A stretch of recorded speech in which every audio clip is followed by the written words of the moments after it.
terremoto político. Eso es lo que ha significado el rechazo de la reforma tributaria del gobierno de Gabriel Boric, en donde ha habido una cantidad de molestias, ataques, insultos y al mismo tiempo intentos de funa en contra de aquellos que decidieron votar en contra o se abstuvieron en la votación. Todo eso es un intento más bien de intimidar a aquellos que se atrevieron a cuestionar las acciones del gobierno. Y más allá de todo eso y de que se están buscando culpables por todos lados, y ha habido respuestas bastante curiosas tanto por parte de Mochati como de Julio César Rodríguez en la prensa, ya estamos viendo los primeros efectos positivos, ya que el mundo económico, empresarial y emprendimiento está agradeciendo que se haya rechazado la reforma y ya se están viendo los primeros resultados positivos. Todo eso lo vemos a continuación.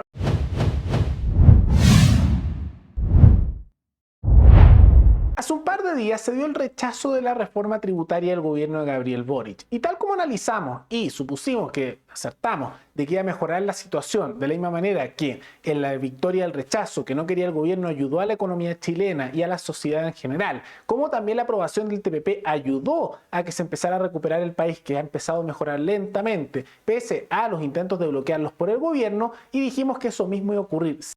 Ya sabe la reforma tributaria, bueno, eso es lo que se ha dado, ya que distintas áreas económicas, tanto el mundo de los emprendimientos como de empresas medianas, grandes y distintas áreas más bien de carácter empresarial, han agradecido que esta se rechazara y ya se va a observar que va a aumentar aún más las inversiones y va a mejorar la situación económica en Chile. Ahora lo curioso es que es muy probable que ante esta mejora en unos meses veamos al gobierno diciendo que eso es gracias a sus acciones, cuando como podemos ver y ocurrió con el rechazo y el TPP y ahora su reforma tributaria, lo que vemos es que mientras más veces fracasa el gobierno y Boric no logra implementar su programa junto a la izquierda radical, mejor se encuentra el país. Si hubieran podido aprobar la constitución que querían ellos y al mismo tiempo rechazar el TPP y ahora esta reforma tributaria, estaríamos viendo una situación trágica a nivel económico. Pero como han fracasado de manera sistemática, va mejorando la situación.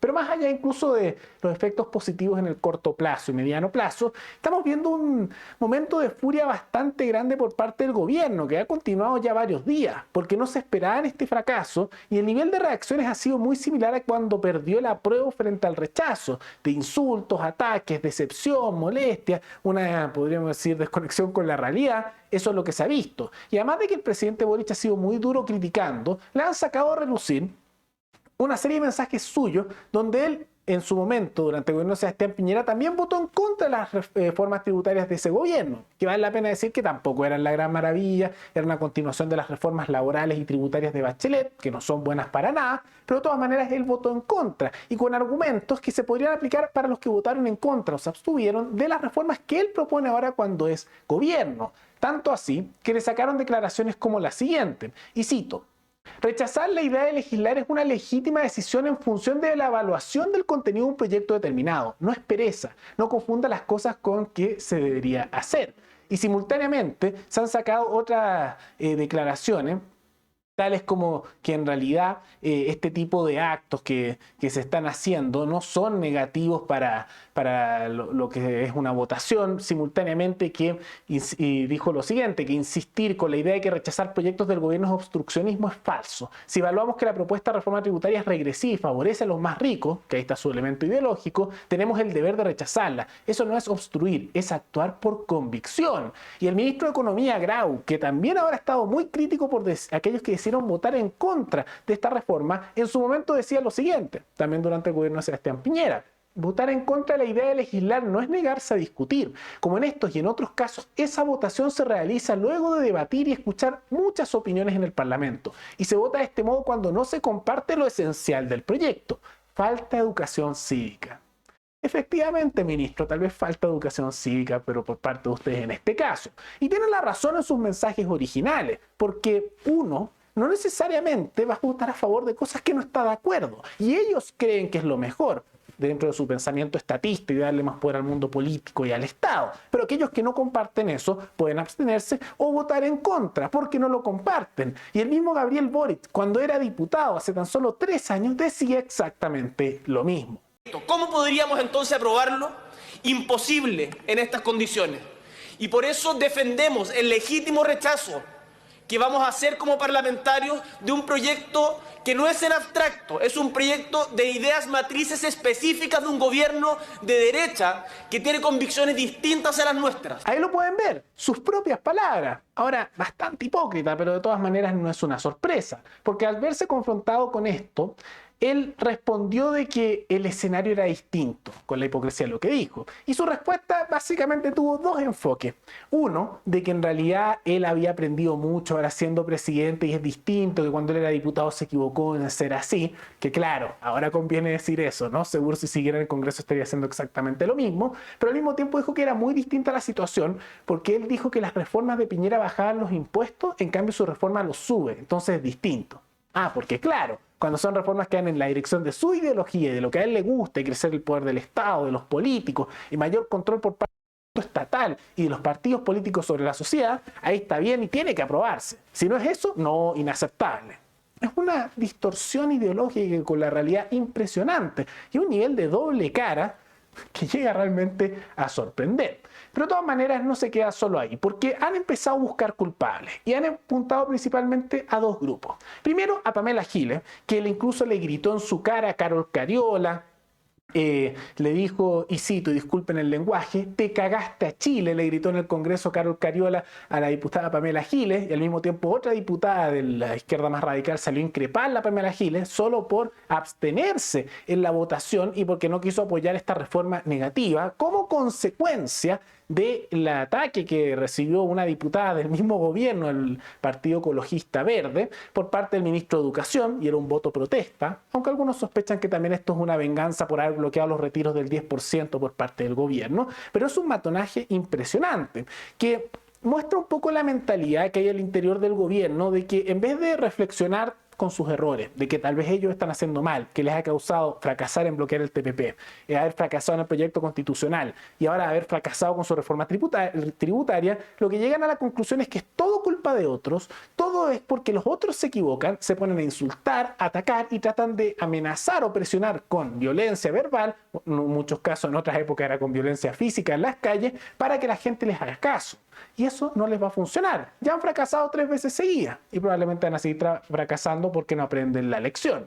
Pero al otro también, que han empezado a culpar, y esto lo ha hecho Camila Vallejo, Boric, distintos ministros, senadores, diputados, es a Sebastián Piñera, que dicen que está controlando todo desde la sombra, lo que ha sido rechazado por distintos sectores, principalmente la centro-derecha y la derecha, diciendo que es falso. Pero lo que es curioso es que Piñera reapareció para hablar un poco recientemente y casi pareciese que tienen un trauma con Piñera o tal vez una estrategia para levantarlo políticamente, no lo sabemos, y así tenerlo como opositor porque creen que le podrían ganar. No vaya a ser que no le ganen si que vuelve Piñera, pero le dan un nivel de protagonismo que llega a ser impresionante. Pero más allá de eso, algo positivo que hemos visto en parte de la derecha, que por mucho tiempo estuvo peleándose entre ellos y más bien no le hacían honor al nombre de oposición, ya que aprobaban muchas cosas de Boric, o en muchos casos veíamos que simplemente tenían discusiones entre ellos por poder, ahora se han puesto más duros con el gobierno.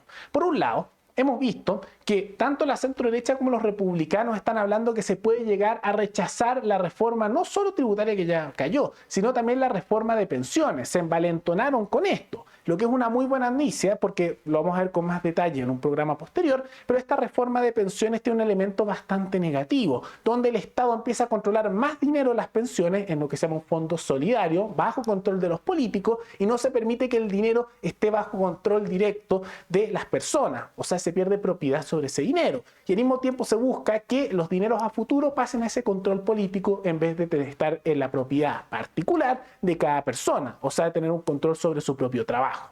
Eso es algo bastante importante, es una buena noticia. Es un buen cambio dentro de todo para una derecha que estaba más bien dormida. Pero lo que hemos visto también son reacciones distintas desde la prensa. Y por un lado, vemos que Julio César Rodríguez, junto a gran parte de los periodistas de matinales, estaban muy molestos con todo este proceso. Porque claro, es solo hablar, decía él. Y no, porque en el momento en que tú lo hablas y apruebas eso, estás aceptando la base de las propuestas de ahí y puedes cambiar un par de cosas después. Pero la base está. Y claro, se entiende que él empuje esto y dice que no es inaceptable, tomando en cuenta que, aunque él trate de mostrarse neutro, tiene preferencias ideológicas por la izquierda más radical. No hay que olvidar que en el momento del plebiscito él recibió subsidios en su programa de YouTube para hacer supuestamente información para el plebiscito, y esos fueron subsidios por parte del gobierno, que también se fueron a medios, por ejemplo, como El Siglo, que es el diario del Partido Comunista, o La Voz de los que Sobran, que es el medio de comunicación de Stingo, todos súper neutros, por supuesto. Y no hay que olvidar que él también, aunque no lo mencione y quiere que se olvide, ayudó a promocionar a la Lista del Pueblo, que era una organización de extrema izquierda que estafó a gran parte de la población chilena. Vivimos tiempos de cambio y por eso es necesario equiparar la cancha. Por eso también te voy a invitar a que patrocines a candidatos independientes, en este caso independientes de la Lista del Pueblo. No solo tienen que haber candidatos de partidos políticos, es muy importante la justicia territorial y que haya candidatos independientes de tu sector, de tu villa, de tu barrio, de tu población, de la junta de vecinos, del equipo de fútbol. Así es que patrocina a los candidatos independientes. Ahí lo ven. Ahora, por otro lado, lo que es interesante es que ante este tipo de situaciones respondió Mochati con una visión más crítica con el gobierno, en donde criticó esta reforma, como también este enfoque de sacar plata porque sí el dinero de los trabajadores, tomando en cuenta que hay un Estado incompetente, donde, seamos sinceros, hay bastante corrupción o, como le decimos en Chile, irregularidades, y por lo tanto este tipo de reformas no tenía sentido. ¿Dónde va esa recaudación? ¿Quién recibe esa recaudación? El Estado. Pero tampoco cuando se hacen estas reformas tributarias hay una promesa de mejor gestión del Estado. El Estado hace rato que también es un bolsillo sin fondo. Hay una enorme cantidad de programas de gobierno que están año a año mal evaluados. Y esto lo evalúan distintas administraciones y resulta que no se hace nada y siguen ahí esos funcionarios. La pregunta es, ¿va a mejorar la gestión del Estado? ¿Va a mejorar el registro civil o no? Por ejemplo. Pero hay un problema de gestión.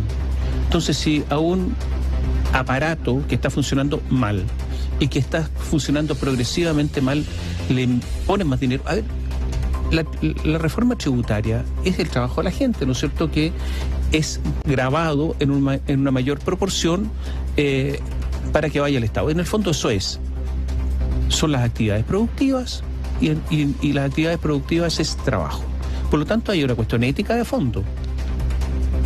Ahora, tributos hay que pagar de todas maneras, obviamente. Pero el otro lado es, yo le prometo a usted que voy a gestionar bien. ¿Hay alguna promesa por parte del ministro Mario Marcel en este sentido o no?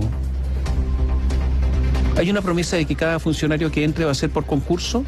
Aunque no sea por alta dirección pública, pero algo en que haya una mínima transparencia.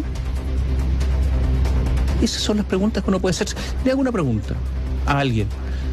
En la Cancillería, pongo un organismo estatal.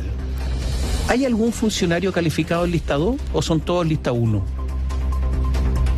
Es simple. Entonces, ¿esta es la mejor Cancillería del mundo? Esas son las preguntas. Entonces también aquí hay una parte que no se responde y que es este asunto de fondo. Aunque sea, ni siquiera hay una promesa, después las promesas muchas veces no se cumplen, pero ni siquiera eso. Entonces también está esa parte que algunos dicen que al final simplemente es traspasar recursos a un organismo, a un Estado que está funcionando no muy bien o mal. Sí.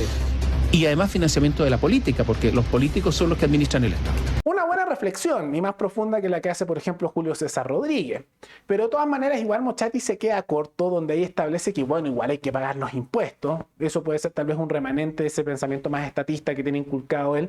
Pero de todas maneras, ahí se nota algo. ¿Por qué tenemos que pagarle los trabajadores, los ciudadanos, emprendedores, las familias, a políticos para que tomen nuestro dinero y deciden qué hacer con él? Ese dinero estaría mucho mejor en el bolsillo de cada trabajador. Tienen que tomar en cuenta que alguien que gana sueldo mínimo en Chile paga más de 1/3 de su sueldo en impuestos. ¿Y para qué? Para que se lo gasten los políticos, para que con discursos baratos y falsos de que eso va supuestamente por nuestra prosperidad y mejoría, en realidad se lo gastan en sueldos, subsidios, grupos corporativos, beneficios para familiares y una serie de otras cosas. Y sumado también a numerosos servicios estatales que funcionan pésimo, desde la salud a la educación y la seguridad que no da abasto. Entonces no tiene un sentido.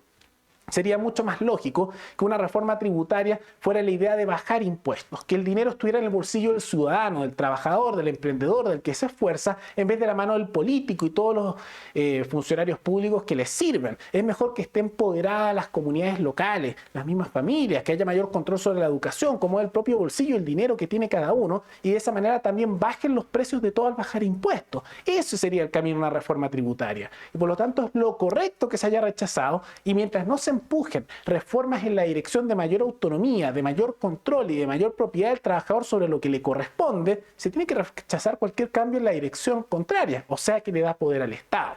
Ese es el camino que hay que seguir. Pero más allá de todo eso, ¿qué les parece las reacciones que ha habido ante el rechazo a la reforma tributaria y estos intentos de ataques, de funa o de intimidar a figuras que votaron en contra o se abstuvieron? Los ataques de Cariola, por ejemplo, contra Pamela Giles, la hipocresía del presidente, como también la decepción de Julio César Rodríguez y su molestia, y por otro lado, las reacciones de una derecha que se ha puesto un poco más envalentonada, con también un Muchati muy crítico del gobierno. Todo eso coméntenlo abajo. Y antes de terminar, quisiera agradecer a los suscriptores Matías Caimanque e Irene Ruiz, que se metieron los suscriptores más recientes en decidir hacer un aporte mensual al canal a través de la comunidad de YouTube.